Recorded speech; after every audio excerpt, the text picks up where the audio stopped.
Welcome to the Why Not podcast with me, Chrissy Hawkins. In a world where everybody always asks why, I'm here to ask, why not? I'll be breaking down the mindsets of guests as well as my own in a bid to find out what makes people say, why not?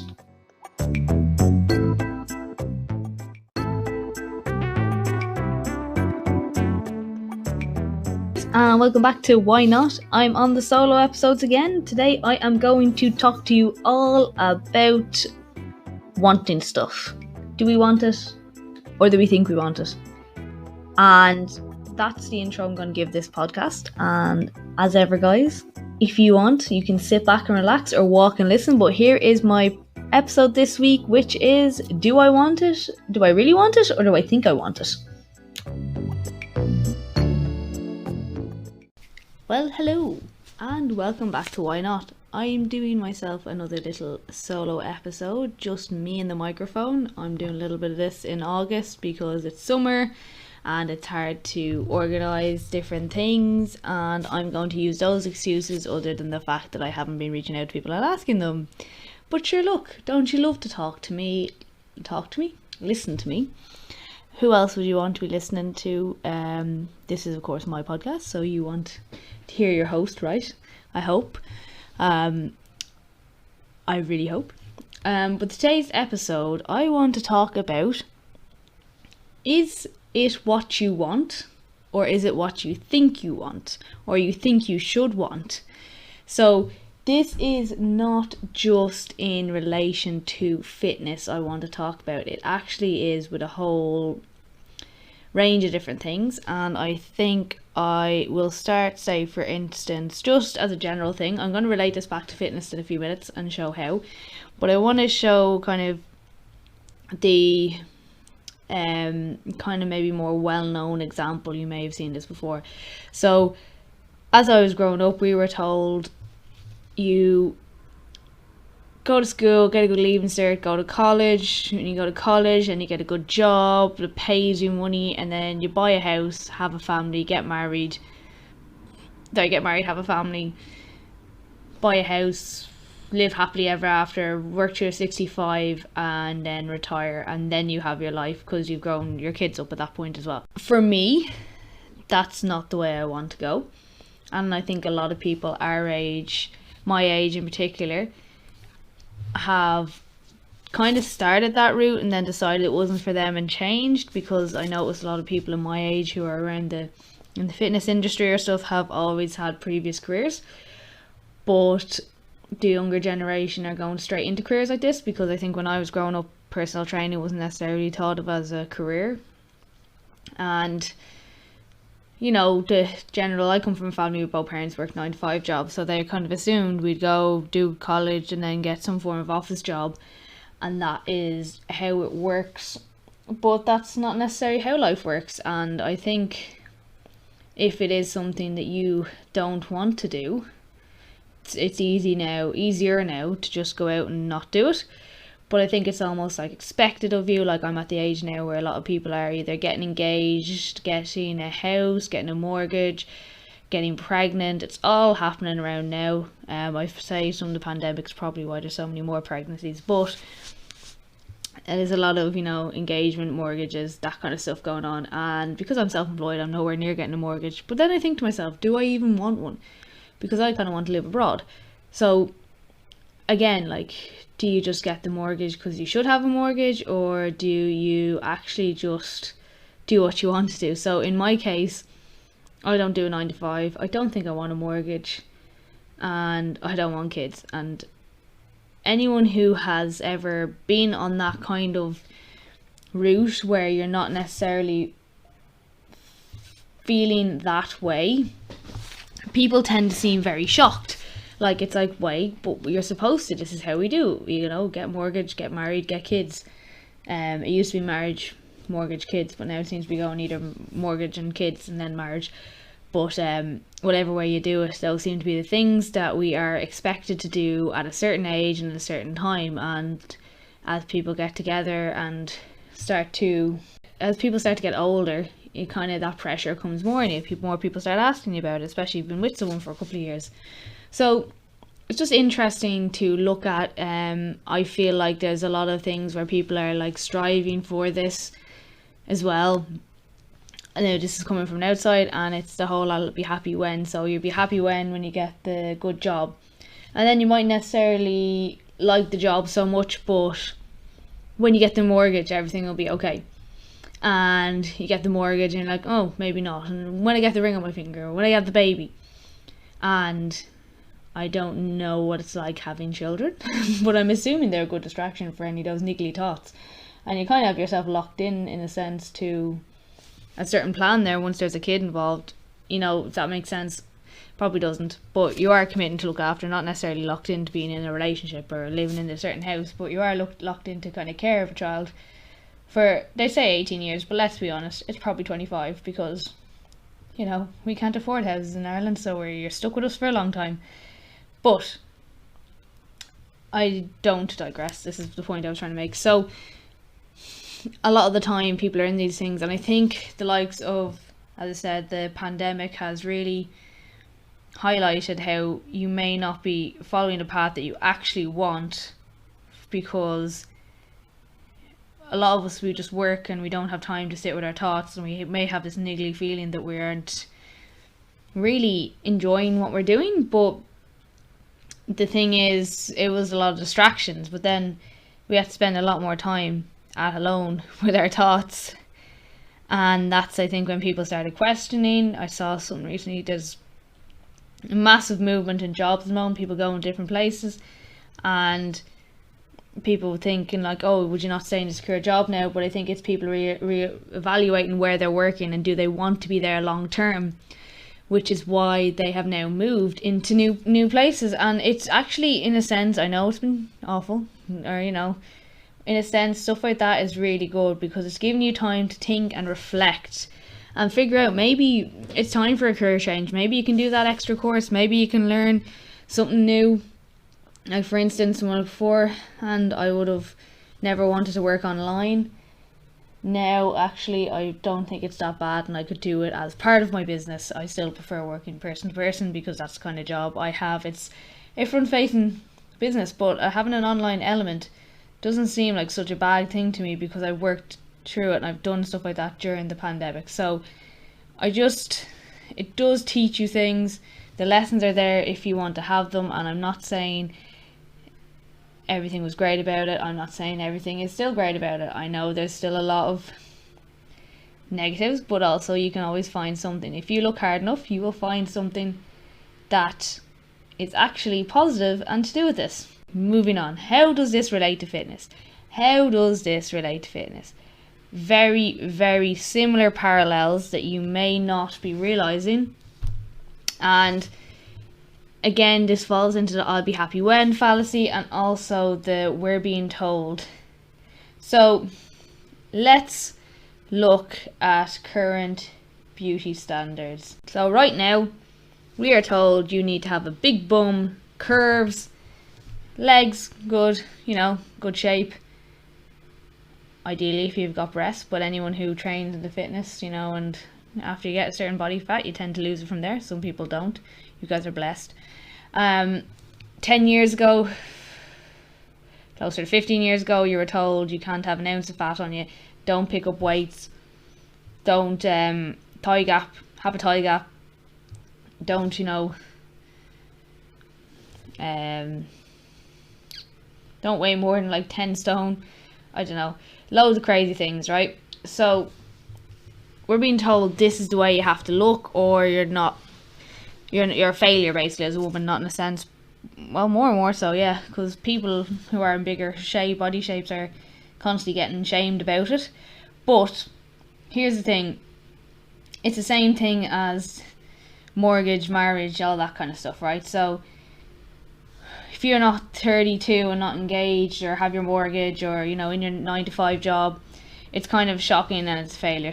Not a failure, but society may have thought of it as a failure before. Some people don't. And if you don't think it's a failure that you're not doing it, you won't be offended when people do it, or do think that, or say that to you, like, what are you doing? However, it's the same when it comes to the body standard. So like that, if you don't fit into this perfect body standard, you failed. So people are judging people on their body type, their shape, their size, their height, their width, whatever. But the thing is about it, these standards are changing, are ever changing. And like 10 years ago, it was thick, skinny. And I still think a lot of people my age, slightly older, slightly younger, are still suffering with that kind of PTSD.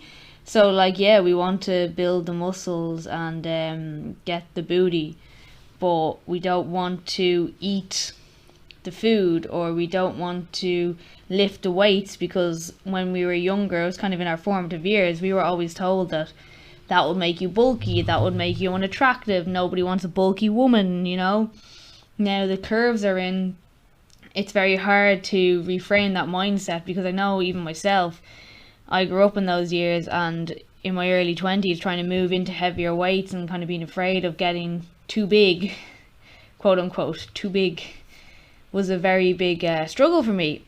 Whereas now I look at it differently, and I've looked at it differently for a while, and I know this sounds really cliche and you've probably heard this before, and I've heard this before, and actually when they said it I was like, hold on a minute, that makes sense. That's exactly what I do, which is when I started focusing on getting stronger and building strength and trying to like push heavier weights, I stopped caring so much about the scales, and I actually became healthier. So looking at it this way, at the moment I'm in a quest to bring my strength up as much as I can, and while doing that I've noticed that I'm getting quite defined in certain areas, which I'm pretty chuffed about.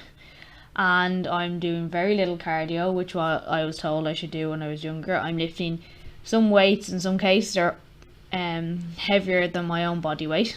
So I would get a no for that in my old years. My old years when I was growing up, because God, don't touch that. And I actually feel like I'm in the best shape now. You know, it was a few times over the last couple of... I'm in the best shape now than I have been in a long time. And that is down to, I haven't weighed myself. I think I weigh myself once every 2 or 3 months out of interest. I don't care if it gets heavier or lower. I actually gained a kilo a while ago. I think it's gone again, but this doesn't bother me, because I'm more interested in, can I squat?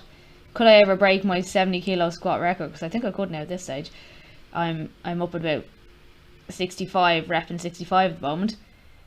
Can I get more pull-ups? Can I break the 7 pull-up? You know, these things have become more important to me, and then fueling myself for these occasions is more important to me than can I be a size 6. I tried being size 6 when I was younger. It's never going to happen anymore, and I don't care. So, and I remember reading that before, and it's like, when I started doing it, I was like, well, that sounds a bit silly, and then I thought about it, that's exactly what I do. So I think the more you chase being a certain size or a certain weight or a certain unless, like, you know, weight is for a competition, like what you call it, like if you're going for boxing, or if you're going to that kind of thing where you have to make a certain weight, or even jockeys have to do this, I think you have to maybe consider why you think that's a weight. And one of these I think comes into my head, right? Because we have these like arbitrary decisions. Oh, I need to lose this much, and you're like, but why? Like, oh, because I read it, you know. I remember when I was younger, I used to be obsessed with being 50 kilos, and if I get under 50 kilos, even better. And I don't know where it came from. I don't know why it had to be 50 kilos. Maybe it was because it was a nice round number, and it was low. But yeah, obsessed with 50 kilos. I now weigh 58, somewhere between 56 and 58. I don't know, because I haven't checked in a while. And I know, like, you know, that to me, I look better now than when I was trying to be 50 kilos all the time.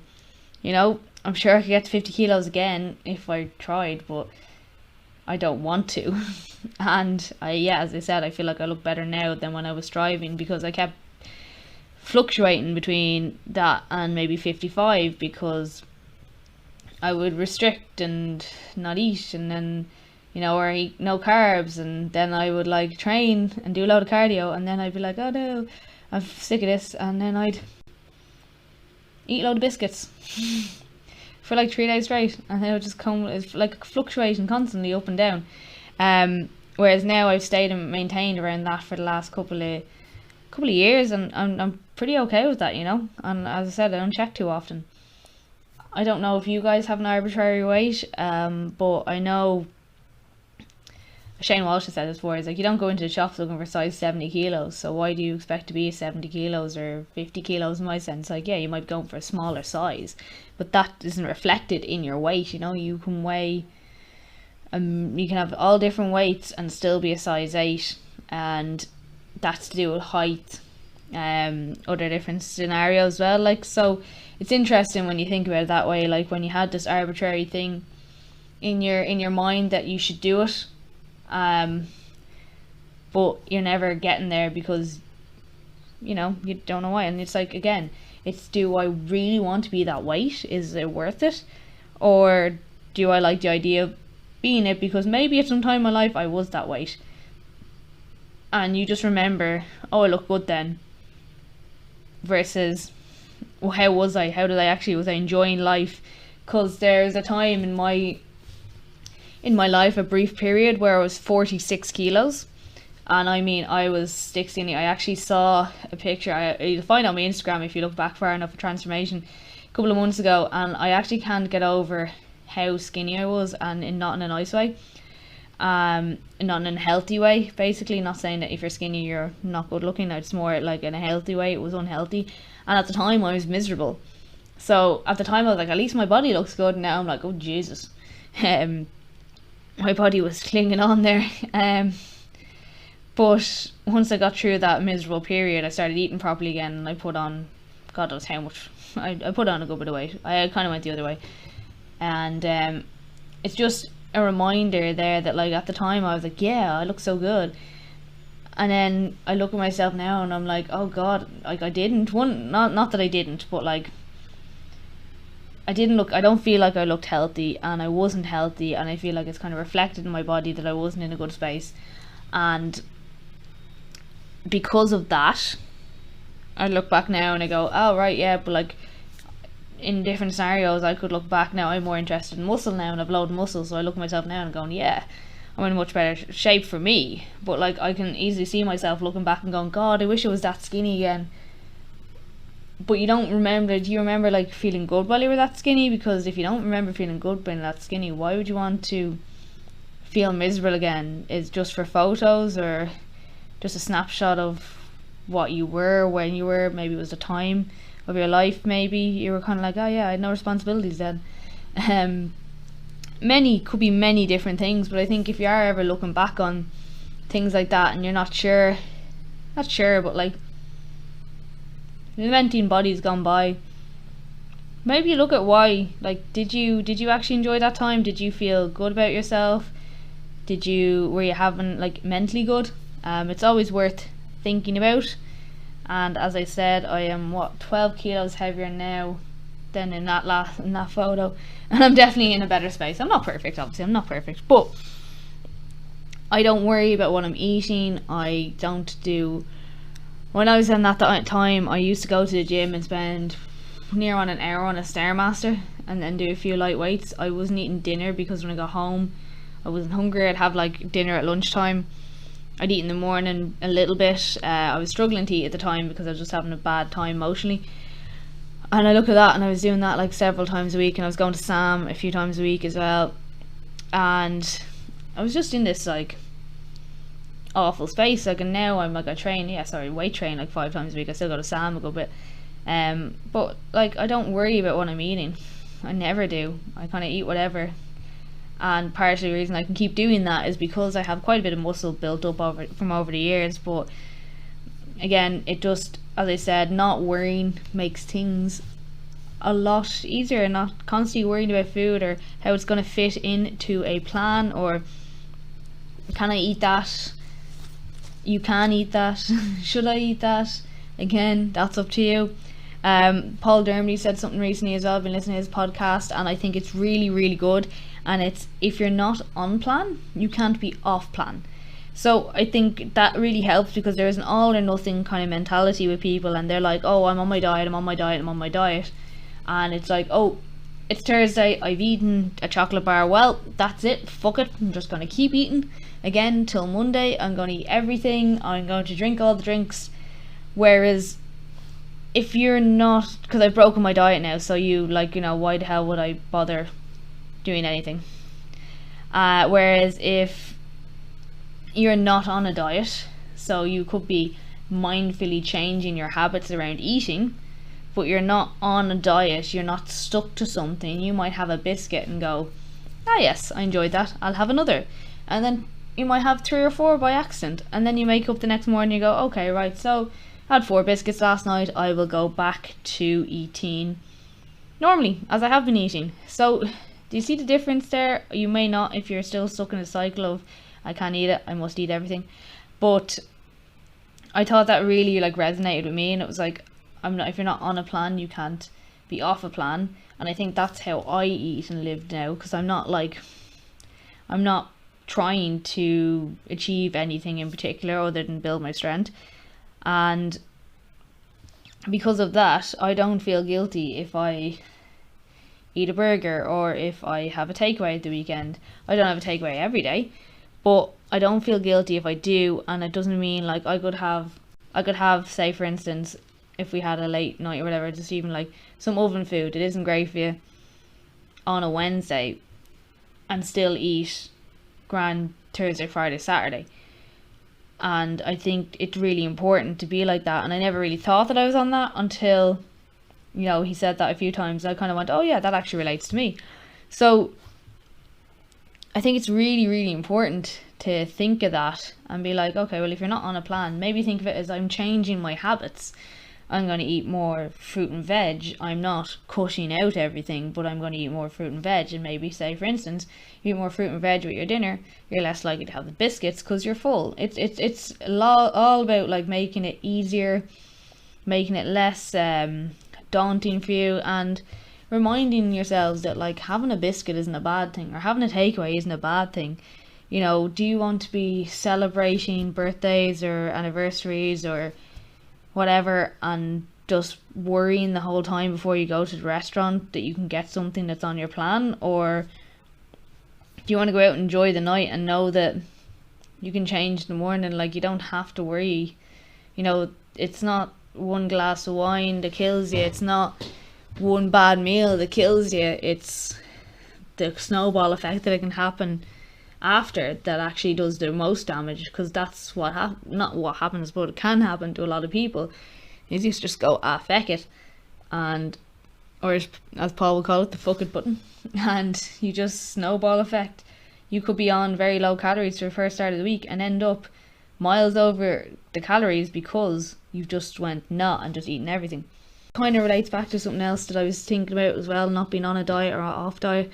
But if you keep doing the same diet over and over again because it worked for me, so it works for me, I'll go keto or low carb. It works for me, I'll do this, that and the other. But every time you stop doing said plan, you put all the weight back on. It's not working for you.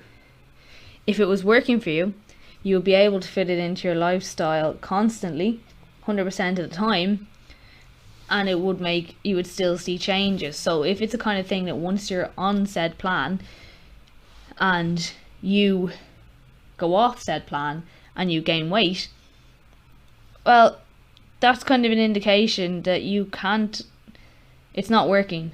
So every time you go on, yeah, it works. But if you can't work that into your life, and you can't be on a diet 365 days of the year, though I know most people over here try to be, and especially women, no offense girls, but we just get the butt of all of it. You can't be constantly in a diet. You just can't. You can't live in a calorie deficit all year round. Athletes don't even do that. Even professional bodybuilders don't do that.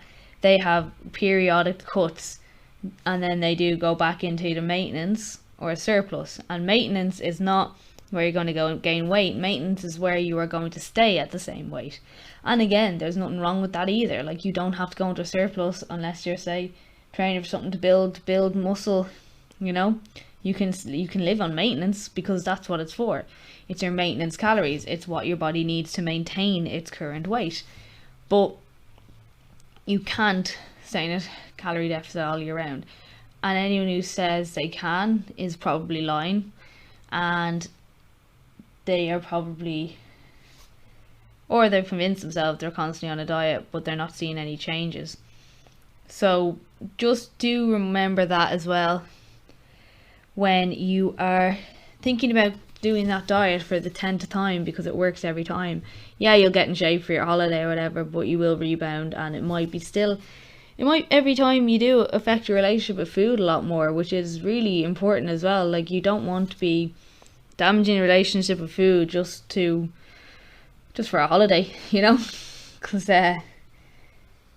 all things, I know everyone's look great on holiday and look like the models and stuff like that, but you know, would you not rather enjoy your holiday or enjoy your time leading up to the holiday, put some work in, and then be able to enjoy the holiday without worrying that all the weight's going to go back on?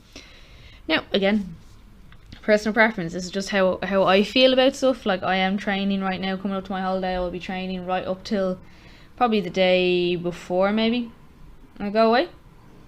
But I know I'm doing that because I want to, but I'm also not going to. I don't need to diet right now. I'm happy with the shape I'm in. I think I'm just going to stay like this. I don't really diet anyway, as I said. I'm not on a plan or off plan. I don't need to tighten up anything. I think I'll just continue as I am for the next few weeks, and then go on holidays and enjoy my holiday. And I'll probably feel like crap because I'll eat too much hyper palatable processed food while I'm away, and I'll come home and I'll just be buzzing for salads. I don't know if that's ever happened to anyone. You go away, you drink too much, you eat too much, and you're like, oh, just give me some nutrients. But that will be me. That will exactly be me. And I am not looking forward to the return part, but I look forward to the holiday. So let me see. There is one other thing as well when we are chasing these body goals, which we need to take into consideration, which I really think needs to be monitored more. And I think it's something that's happening because it's in advertising as well. It's not just posts, but it's the editing and filtering of photos. And it's just like, how can you chase a body that people don't even have themselves? So we're seeing all these like models and dudes and like all them in these amazing physiques, and they're not maintainable year round. So there's either one or two things going on. Is they're on steroids, they're photoshopping the photos, or face tuning themselves, or filtering. And another thing that you'll see a lot with fitness women in particular, and again, there's nothing wrong with this if you want to do it, but if you are, not you are, but basically many of them who have boob jobs. So again, I said I've nothing problem with that. If you want to get surgery, you want to get any form of surgery, you do that. But the thing is, it creates that really hourglass figure. And people are getting butt implants now as well. So you have this amazing physique, and I don't know, this doesn't happen to everyone, but it's a lot of girls will know. When you start to lose fat, it tends to come off your chest very quickly. The reason being is a lot of our boobs are fat tissue. So when you start to reduce body fat, it'll come off there. So it's very hard to have that physique without having a boob job. So you could be striving for this shape that's like really not possible. And a lot of the, as I said, a lot of the women do have boob jobs, and it really does make a difference to how your physique looks. It makes you look, brings your waist in, it makes your stomach look flatter. There's a lot of things, but there's a lot of things that having a boob job creates that you may not realize. And believe me, I've noticed it in some things. And I don't have a boob job. I've started to look at it and gone, okay, this makes sense. And as I'm saying, there's nothing against surgery, but it's something to bear in mind if you are looking at the girls and going, how come I'm not getting this? How come I'm not getting that? And like looking at the likes for filters or Photoshop, evidence Photoshop, you'll see stuff where people are bending things. Now that's harder to spot, but you have to remember that if these people are editing their photos, they don't even look like that. You've probably seen enough YouTube videos, you might find them, there's a lot on YouTube showing Instagram versus reality, what people look like in real life versus what they actually look like. And I think it's really worth looking at, because if you're struggling with low self-esteem, if you can even just see these people without the filters, without the makeup, like not the makeup's fine, but like without filters, without tweaks to their body, all these different things, it'll help you identify it more when you see it. And like these things have become so sophisticated that you can do it on videos now, so you can be filtering your video as you're like recording. So I just think it's really important to remind ourselves of that constantly, because it's very easy to fall into trap going, oh, why can't I look like them, why can't I do this? And again, like with the likes of photo editing or filtering and steroids as well, like if you want to use it, have at it, but be honest about it, because again, it's setting up now a lot of, I understand that these people are going to get scrutiny anyway, so it probably makes them feel better themselves, which also says a lot about people who are commenting and causing trouble around them. But that's just a side note. I think you need to be open and honest about using filters or editing things to the public, because there's so many people out there who are looking up to you and wondering why they can't achieve what you've achieved, but you haven't realistically.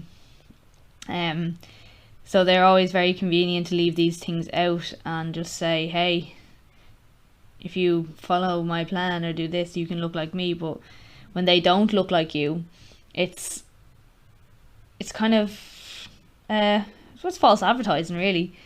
There it is, like, it's like beauty products using filters on their advertisements. False advertising. You're not getting that result if you do this, so stop telling people you will.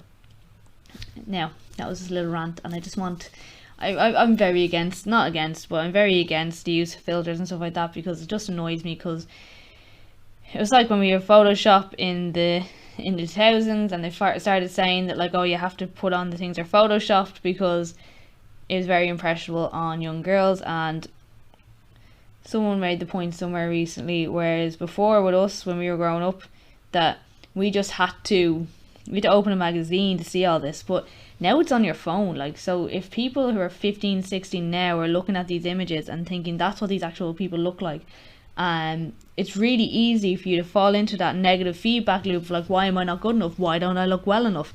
Why can't I look like this? Why can't I achieve this goal? And it's literally in your pocket. Like, your phone, your access to Instagram is right there. So it was hard enough on us, I think, growing up when it was magazines and TV shows, and now it's literally in your pocket.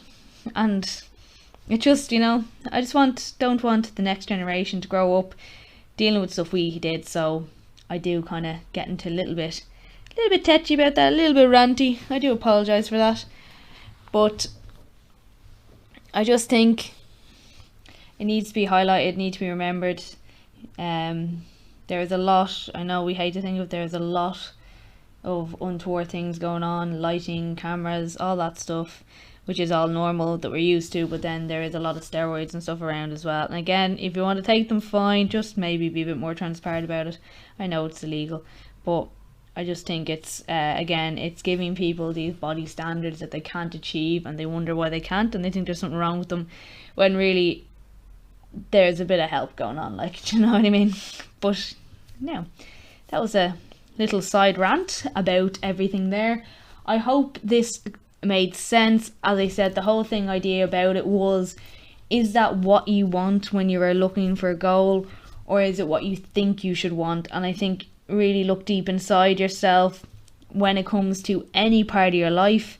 I gave you a real life problem, I gave you a fitness kind of solution, and do think about that before you go down these roads, because you could be making yourself miserable for no reason, and because you don't actually want it. And again, with this, like, I'll be happy when, or you might reach that end goal and realize it's not at all what you wanted, and you've worked really hard for it.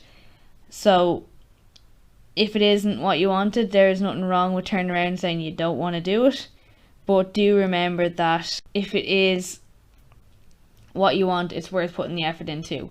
And a lot of the time it will take longer than you wanted to take, but it is worth putting the effort in, because when you get there in the end, you'll be so happy that you did it. And remember, If you're not enjoying the process while you're doing it, you won't be happy at the end of the process. So do try to enjoy the process. Some things are hard, some things you don't want to do, you cannot be bothered with, but just keep pushing through.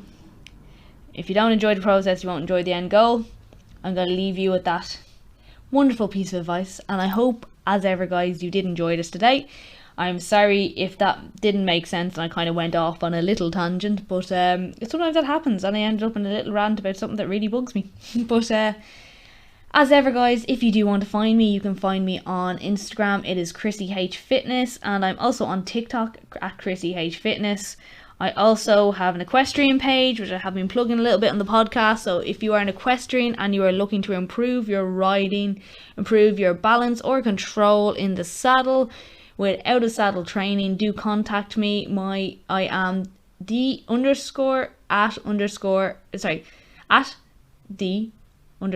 equestrian PT_IE. That's it. And that's on TikTok as well. You will find loads of different things on how you can improve hip mobility, shoulder mobility. A little bit of messing around is on TikTok and Instagram. And yeah, also if you aren't interested in that and you're looking at fat loss but you have issues with mobility, you will actually also benefit with those videos too. So if you are on Chrissy H Fitness, pop on over and have a look. And as ever, thank you for listening.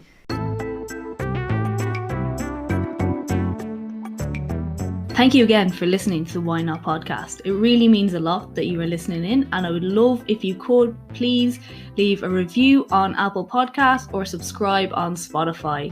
And always, I'd love to hear feedback personally, so if you do want to leave me a message and let me know how you found the podcast, please do.